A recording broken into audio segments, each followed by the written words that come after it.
Hello everyone, welcome back to the channel. Hope you are doing well and fine. And in today's video, I'll be showing you how to fix your missing 1095A e-file reject TurboTax support video. So without wasting any time, let's just jump right on the video and make sure to watch this video till the end and follow the steps as well. What you need to do is understand that if a file is missing in the form and the form is sent to the IRS on file, and once they are verifying it, some of the details are mismatched or aren't correct, then you will be facing this problem. So now, in order to fix that, what you need to do is find your 1095A form.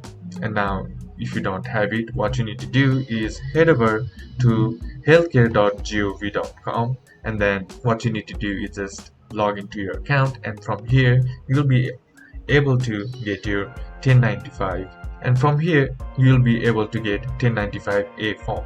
And now, once you are done with that, what you need to do is head over to the TurboTax website, and once you're there, on the left corner side of the screen you'll be seeing wages, and under it you'll be seeing federal.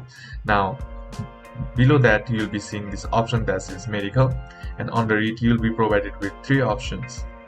And now select the affordable care option and then click on start, and once you click on start you'll be seeing this kind of page. And now here you'll be asked to receive form 1095A for health insurance plan. Now simply select yes and then click on continue, and once you're done with that, here you'll be provided with the info form, your 1095A form. Now all you gotta do is just enter in the details from your 1095A form, and once you've entered in all of the details, all you gotta do is go below and then click on done. And once you do that, if the informations are all correct, then your problem will be solved, and if it's not correct, then you gotta just check what the information that you are missing. And that's basically how you can do it. And that's it for today's video, guys. Hope this video was useful to you. Leave a like if it did, comment down below what the next video should be on, consider subbing to the channel. Thank you for watching. Bye bye.